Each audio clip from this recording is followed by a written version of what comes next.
నమస్తే వ్యూయర్స్.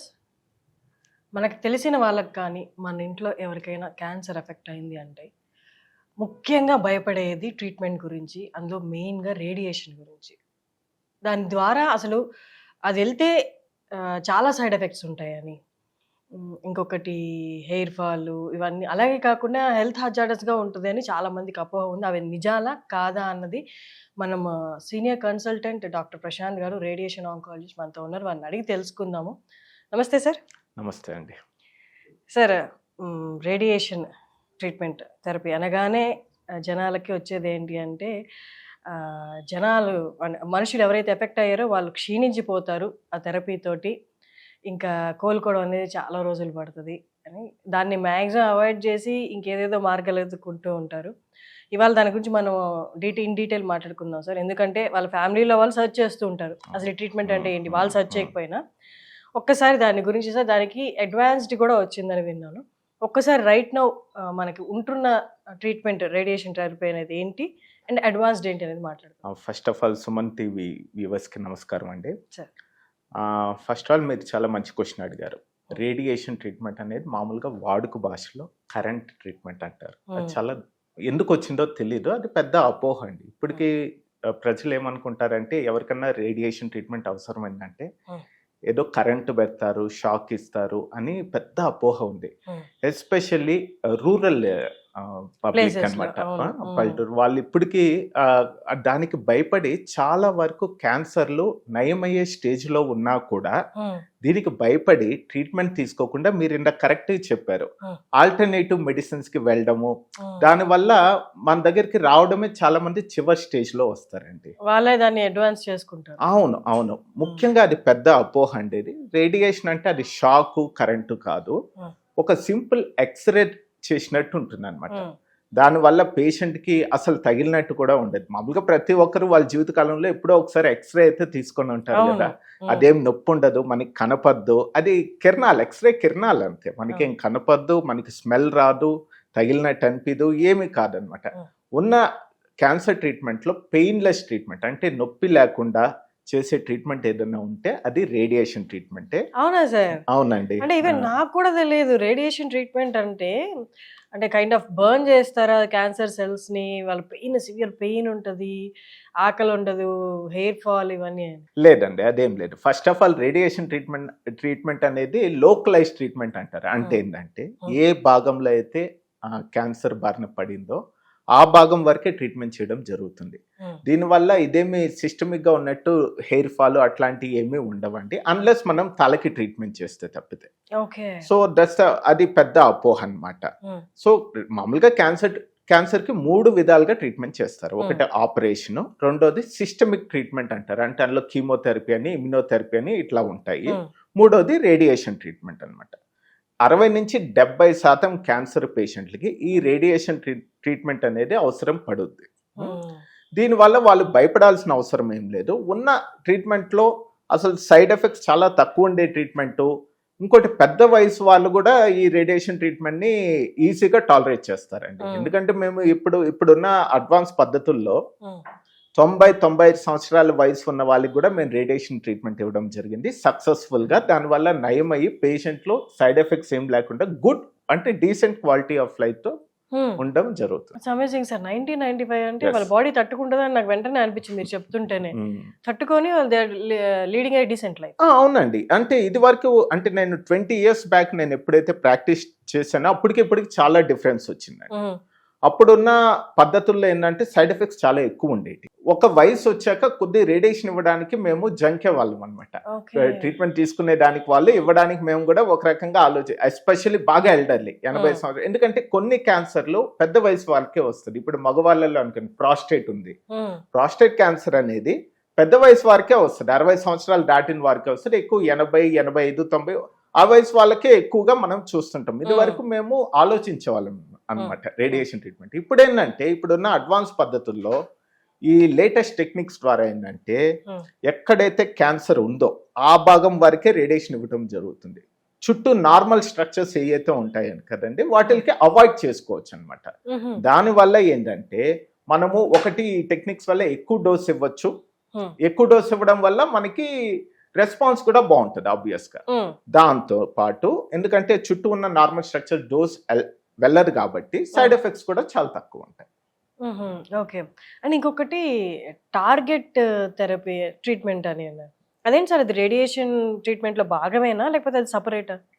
రేడియేషన్లో ఇప్పుడున్న అడ్వాన్స్ పద్ధతుల్లో అండి హైలీ కన్ఫర్మల్ ట్రీట్మెంట్స్ అని వచ్చాయన్నమాట.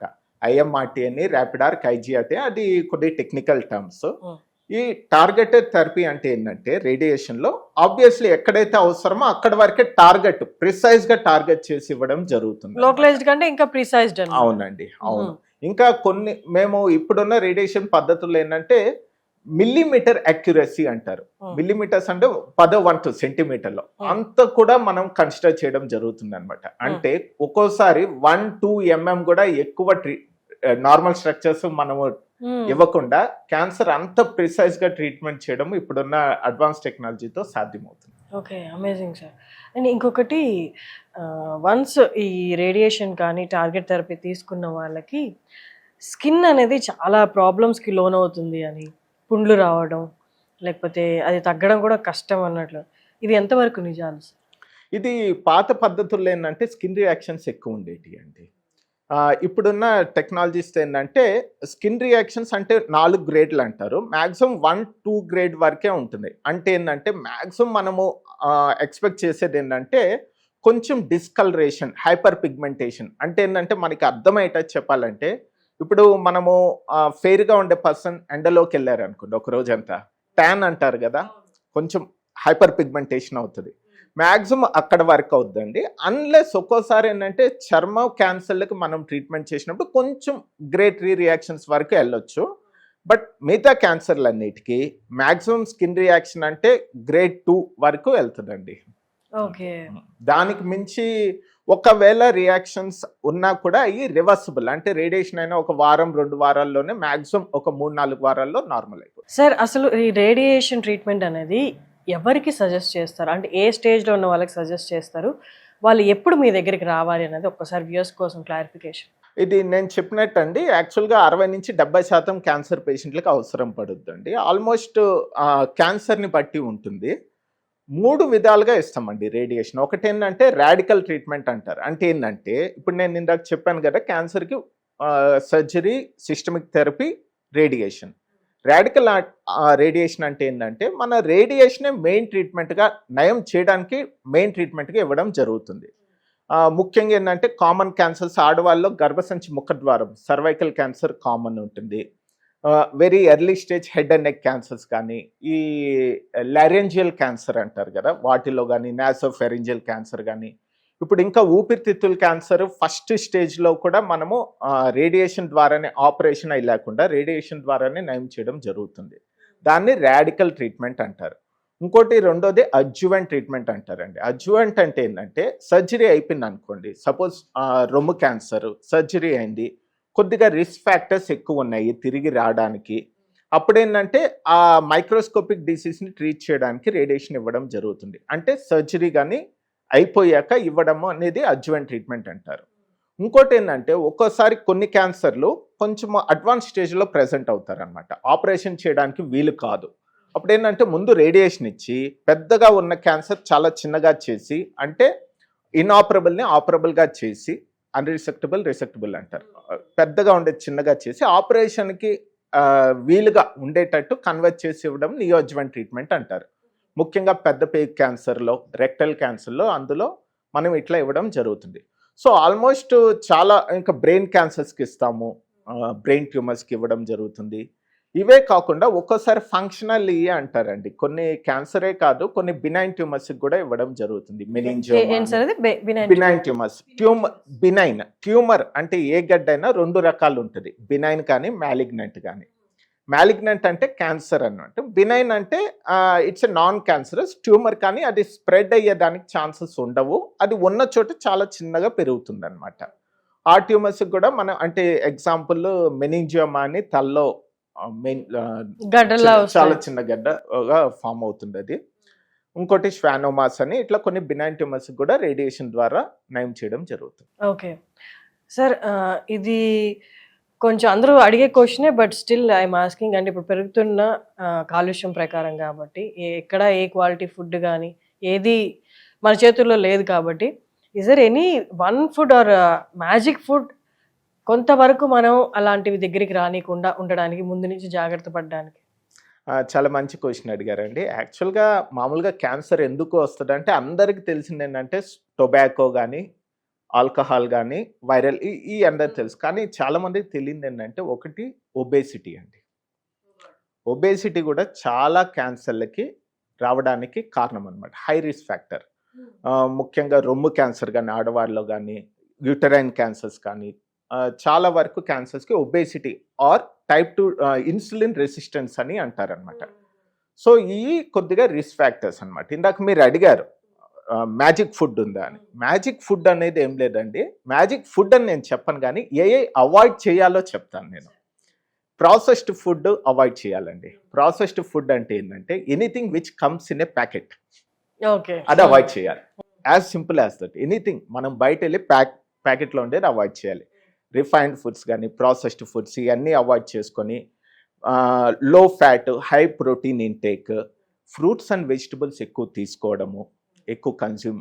ఫ్రూట్స్ ఇన్ ద సెన్స్ మనకి సీజనల్ ఫ్రూట్స్, వెజిటబుల్స్ ఎక్కువగా కన్జ్యూమ్ చేసుకోవడము, ఇట్లా రెగ్యులర్ ఎక్సర్సైజ్ చేసి ఐడియల్ బాడీ వెయిట్ మెయింటైన్ చేయడము, ఇట్లాగా బాడీ మాస్ ఇండెక్స్ అంటారు, ఐడియల్ బాడీ వెయిట్ మెయింటైన్ చేయడం. ఇది చేసుకుంటే మనకి క్యాన్సర్ వచ్చే ఛాన్సెస్ మనం బాగా తగ్గించుకోవచ్చు అండి.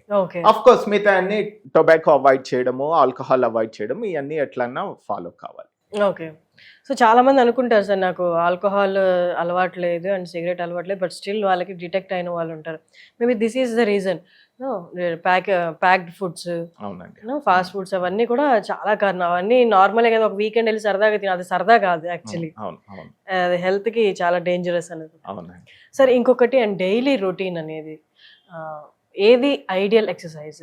లేకపోతే అసలు ఎక్సర్సైజే చేయను, నేను పుట్టినప్పటి నుంచి ఇప్పటిదాకా ఎక్సర్సైజే చేయలేదు, కానీ ఇప్పుడు ఏదైనా స్టార్ట్ చేయాలనుకుంటున్నాను, ఒబేస్గా ఉన్నాను, ఫ్యూచర్ ఇలాంటి క్యాన్సర్గా మారుకున్నాను, వాళ్ళకి ఏం సజెస్ట్ చేస్తారు? మెల్లిగా ఏం స్టార్ట్ చేయొచ్చు అంటే? ఇది ఎక్సర్సైజ్ అనేది బాడీ తీరుని బట్టండి. ఇప్పుడు మీరు అన్నారు కదా లైఫ్లో ఎప్పుడు ఏ ఎక్సర్సైజ్ చేయలేదు, సెడెంటరీ లైఫ్ స్టైల్, ఏదైనా చేయాలనుకుంటే సింపుల్ వాకింగ్ నుంచి స్టార్ట్ చేయండి. సింపుల్, ఒకేసారి పెద్ద పరిగెత్తడాలు పెద్ద పెద్ద ఎక్సర్సైజ్ మటుకు చేయొద్దు. Simple exercise. ఫస్ట్ ఒకసారి డాక్టర్ని కలిసి బాడీ ఎట్లా ఉంది, సింపుల్ టెస్ట్లో, హార్ట్ కండిషన్. ఎందుకంటే ఈ మధ్య మనం చాలా చూస్తున్నాం, జిమ్ చేస్తూ సడన్గా కొలాప్స్ అవ్వడము అనేటివి మనం చూస్తున్నాం అనమాట.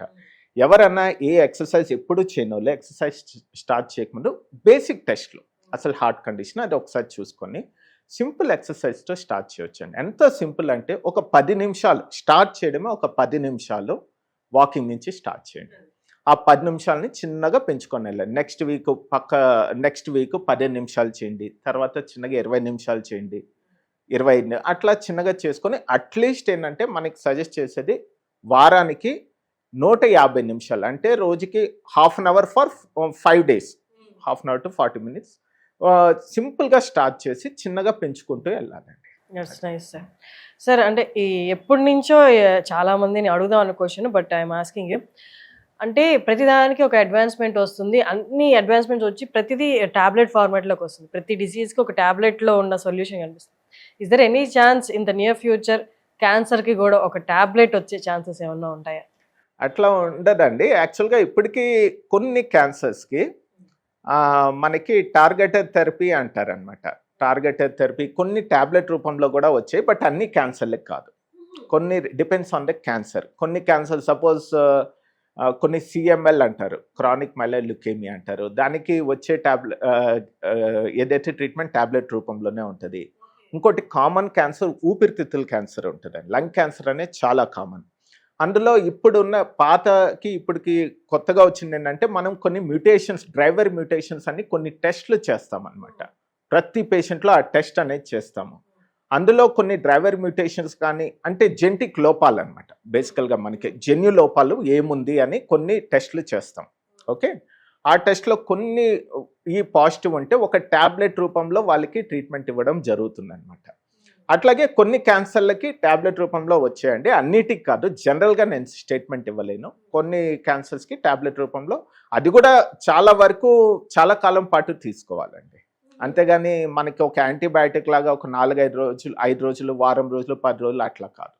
చాలా కాలం పాటు తీసుకోవాల్సి వస్తుంది. బట్ టాబ్లెట్ రూపంలో కొన్ని క్యాన్సర్లకి వచ్చాయి.